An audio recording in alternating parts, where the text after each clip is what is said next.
Welcome to the Butterfly Effect. I'm Chris Horner. This is stage 2 of the Vuelta, España.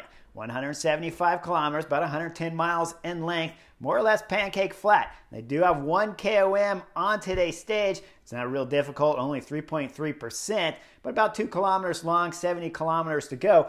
So we know when you're looking at a Grand Tour stage that there's KOM points available on the first stage, so guys want to be in the break. Not too many though, because as soon as we hit kilometer 0, only 5 guys go up the road, and it's Vandenberg from EF Education that's represented up there, Po McQuail from Kern Pharma, Thibaut Gornelec from Arkea Samsic, Mikhail Asperin from Escatel Escadi, and Yetzi Bol from Burgos BH. Now, with these 5 riders represented in the front group, they're allowed a 5-minute lead when we're 160 kilometers from the finish of today's stage. Now it's time for Alpecin Phoenix to go on the front. And I gave you guys a little bit of hint about the dilemma the sprinter teams were going to have here on this first sprinting stage of Tour of Spain, stage 2, that Alpecin de Koenig aren't going to have a whole bunch of help on the front. That's why we see that there's only 1-2 riders on the front. It's Jimmy Johnson riding, and it's Floris Dieter from Alpecin de Koenig that are only 2 guys up there riding the front. Now, to my disbelief, the 5 riders up front with that 5-minute gap at 160 kilometers to go, by 150, only 10 kilometers later, they've already lost 2 minutes of their lead to just 2 guys back there riding. And really, to begin with, it was Jimmy Johnson back there, and then Floris was the sole rider riding for most of the stage here on stage 2 of the Vuelta España. But somehow, one rider from Alpecin de Koenig can bring 5 guys back, because once we start getting under about 110 kilometers to go, the gap's at about a minute and 10 seconds, and then they start losing 10 seconds every kilometer under 110 kilometers to go. By the time with 100 kilometers to go in today's race, they're almost brought back. You look in the picture there, the Peloton's right behind them. They probably got a 4 or 5 second gap. And now all of a sudden, Alpecin de Koenig realized their mistake, and they sit up and they allow the gap to go back up a little bit more and give them another 20, 25, 30, 40 second gap. And then it starts to come right back down again with only 1 or 2 Alpecin de Koenig riders back there. Now we're coming up to 75 kilometers to go. And this is when we're going to start seeing the first attacks here, because the KOM's coming up next. First attack by Floris Dieter. He's throwing in the big attack. This caused a separation in that group of 5, but he's got some company because Vandenberg, the EF Education rider, he wants those KOM points too. 2 kilometers to go before the top of the KOM, 72 kilometers to go to the finish of the stage. We see that group of 5 all come back together as the climb starts proper, but there's still going to be big attacks. Now, this was probably one of the most exciting moments right here, except for the finish of today's stage, when we start seeing some action in this first 70, 80 kilometers of today's race. Because right now, going up the climb, they can't figure out where the KOM is, and the guys are sprinting left to right every time they see a little summit come to the top. Now, once we get up to the KOM proper with 70 kilometers to go, it's Vandenberg from EF Education that'll take maximum points. 2 points on today's stage, but that'll put him in the KOM jersey at the end of stage 2 here at the Vuelta España. Now, guess what? From behind, it was still just basically one guy riding back there, Floris Dieter, who brings back the group of 5 with 60 kilometers to go. Now, normally this is a big no-no because this can cause chaos all over the place. But it's early at the Vuelta España. It's been a long season, I guess, and nobody back there from the other teams want to throw in any more big attacks, because at 45 kilometers to go, it's Luis Mate from Escatel. He's the next rider to go up the road solo. He's got no company with 45 kilometers to go. He's given just about a 35, 40-second gap on the Peloton, and it's still just being led by Alpecin de Koenig. They got no help back there because, just like I was telling you guys on Beyond the Covers, all the big sprinters here are represented on big teams too that are racing for general classification, so they don't want to help out much, and Alpecin de Koenig are doing the bulk of the work here on stage 2. Now with 25 kilometers to go, it's Movistar's Mühlberger that crashes. He goes off to the right side of the road, and we see him standing up as the cameras go by his bike that's left in the center of the road. Once the cameras flash back, when we see Mühlberger, he looks a little bit beat up, but looks okay as he's walking to find his bike that's way up the road. This tells me that he must have gotten tangled up on somebody's rear derailleur or quick release or in their pedal to have that bike so much further up the road from where the riders actually crashed on the side of the road. We he will get back to his bike eventually. Then we'll see him chasing back onto the back of the group. While that was happening up front, it's Mate from Escatel. He's getting brought back from the Alpecin de Koenig squad on the front, and then Jumbo-Visma's going to take over when we start getting under 20 kilometers to go. With Jumbo-Visma on the front, they're drilling it hard as we enter the military base, and if you look to the left side of Jumbo-Visma, the fencing looks a little scary there, and then when the cameras come back, there's a crash at the back of the peloton somewhere as it's Wout Poels going down and two Lotto Soudal riders. The Lotto Soudal rider that went down the hardest, Steph Cross, he's not going to get back up or finish today's stage. Now up front, when the cameras get back to the front of the group, it's Jumbo-Visma on the front, drilling it hard through the military base. Next obstacle up is the sprint competition points line. As we see, it's Trek Segafredo, Mads Pedersen taking maximum point at the line. That tells us in the future here to keep an eye out for Mads Pedersen, because you know he's going to start wanting to race for the sprint competition here at the Vuelta España. Now things start to get a little bit normal, but the stress is starting to build. 15 kilometers to go. It is Quick Step up there, Julian Alaphilippe guiding Remco Evenepoel when the race starts getting a little more chaotic here. Now we start seeing it 15 kilometers, 14 and a half kilometers to go as things got going curb to curb. With just about 11K to go, we're going to see an argument from the right side of the road from Bahrain Victorious, and on the left side of the road all the way across the other side, we see it's Quick Step there, and they're arguing back and forth. I got to believe that on the right side, Bahrain Victorious is yelling over to Quick Step to slow down. Quick Step rider Remy Cavagna is looking over to the right. He's hand gesturing to the Bahrain Victorious rider, telling him, I know what to do. I'm Quick Step, man. We are leading back here with Remco Evenepoel, who's going to win this year's Vuelta. Go back over to the right side of the road. Bahrain Victorious gesturing back, and he's saying, Remco Evenepoel, he's not going to win. He's never even finished a Grand Tour. I got Mikel Landa on my wheel. You guys need to slow down. There's a drag race happening from the two teams there all the way across the road, and it's going to continue for a long time. Now, with 9.5 kilometers to go, we're going to see there's a baby carriage out in the road. We see the fan, he's grabbing that baby carriage, trying to get it off the road just in time. And as the baby carriage clears the road, now we got somebody's grandmother sitting out on the right side of the road as the peloton's coming full gas. Everybody makes it through safely as the fans clear the road just in time for the peloton to roll through. Now it's still curb to curb, and the action is fast. Speeds are high, going 50, 60 kilometers an hour from curb to curb, all the way from 9 kilometers, 8 kilometers, 6 kilometers, they're still curb to curb. 5 kilometers, they're still curb to curb, and it's not till 4.5 kilometers ago when they come out of the roundabout that things start getting narrowed out, and now the road is, with the road narrowing, now we start seeing some more control at the front. It's Team Ineos at the front, and they got a little bit of help from Alpecin de Koenig. With those riders on the front, they're trying to hold everyone at bay, and we see with just under 3 kilometers to go, it's Julian Alaphilippe guiding Remco Evenepoel, trying to keep their GC big-time favorite here at the Vuelta España at the front, so he can't lose any time on today's stage 2.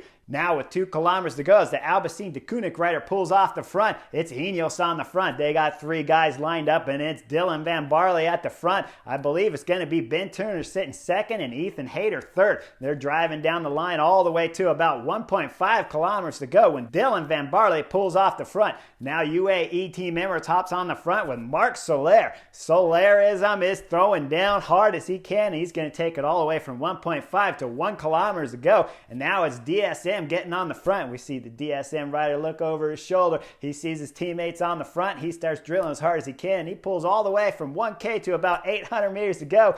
And then DSM lose control of the peloton because it's chaos back there. Nobody has full control throughout this finishing of the stage 2 here at the Tour of Spain. Now with 800 meters to go, we see at the front, it's UAE Team Emirates. They got this race back under control, if you can call it that, and they'll have it under control for the next 200 meters here at the finish of stage 2. Behind with 700 meters to go, you see Tim Miller. He's the big time favorite here from Alpecin de Koenig, and they've been pulling all day throughout today's stage. But the problem is Tim Miller is getting a little bit lost back there, and we see him out in the wind with 700 meters to go. Now with 600 meters to go, Alex Kirsch from Trek Segafredo takes over the front. He's got Mads Pedersen, the ex-road world champion, locked onto his wheel. He's going to control the front, and we see back there it's Tim Miller. He's battling it out with Dan McClay from Arkea Samsic as they're battling out, squeezing through with Danny Van Poppel on the left side, squeezing Dan McClay, and then you have Tim Miller on the right side.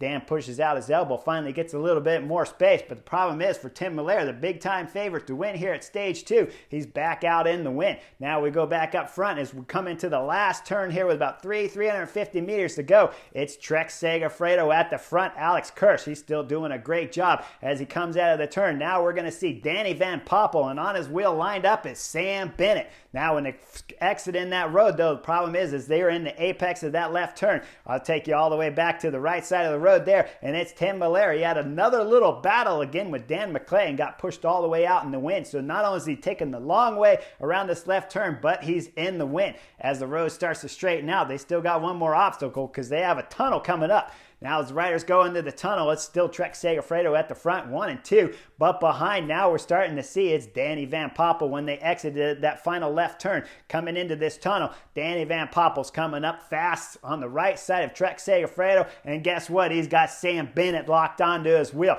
Once they come into the tunnel as it starts to exit, we're going to see it's Mads Pedersen starts to sprint. Maybe a little bit early here on stage 2. Because Danny Van Poppel still got Sam Bennett locked on his wheel with up there front with the ex-road world champion Mads Pedersen now leading out with about 200 meters to go. He's going full gas. And then as they exit the tunnel proper, now we're going to see Sam Bennett. Sam Bennett's throwing in his big acceleration on the right side of Mads Pedersen. Mads Pedersen looks over to the right, knows he's in trouble, but keeps sprinting as hard as he can. Coming from the back, there's going to be UAE Team Emirates. He comes all the way up. It's Pascal Ackermann. He's going to come all the way up on the left side there of Mads Pedersen, but he's going to run out of steam and start to drift back. As he does, we're seeing Tim Miller trying to make a run up on Sam Bennett, but his legs are starting to suffer. Remember, he's been in the wind since 700 meters to go. Battled not once but twice with Dan McClay from Arkea Samsic, and now his legs are starting to fall off the Belgian rider.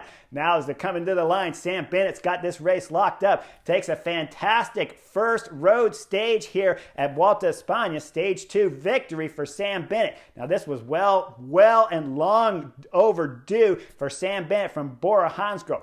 And somehow Bora Hansgrohe always seemed to come out with good results. This year, let me remind you guys, they won the Giro d'Italia. They had a little bit of hiccups, problems happening at the Tour de France when they had crashes for their man Vlasov. But now here, starting on this first road stage of Vuelta España with Sam Bennett's big victory here at the line. He's going to take the first opening sprint stage amongst the big sprinters here on stage 2 of the Vuelta España. We look back second on the stage. Mads Pedersen held off, even though he started to sprint from a little bit too far back. He holds off for second. Tim Miller rounds out for third. And guess what? Coming from way back, all the way from the right side of the road, if you look in the picture, all the way back at the peloton, he moved all the way to the left and was able to come back past Pascal Ackermann to get fourth on the stage. That's Mike Teunissen from Jumbo-Visma. So with Mike Teunissen's fourth place finish on today's stage, he'll jump over his teammate Robert Hessing, who was wearing the race leader's red jersey, and that'll put Mike Teunissen into the race lead here at the Vuelta España, the second Netherlands rider from Jumbo-Visma to take the stage race leader's red jersey at the end. Now, he gives an interview after the stage, and Mike Teunissen says the team before the stage started said if everything goes calm, if everything goes to plan, you got the green light to go and take the race leader's red jersey, and we're going to spread the red jersey around the Jumbo-Visma train. Great tactic, brings great chemistry, and when you get further in these mountain stages and you're asking these riders like Robert Hessing who won yesterday's team time trial stage first across the line anyways, Jumbo-Visma as a whole won the stage, but when you spread the jersey around, it brings love around, it brings a lot of positive energy around the Jumbo-Visma team, and so when they're suffering in these big stages later in the big mountain stages for Primoz Roglic, you know these guys are going to go deep for the Slovenian race team GC leader here for Jumbo-Visma. Great plan, great tactic, and when Mike Teunissen talked about the team giving him the green light, I'm behind it 100%.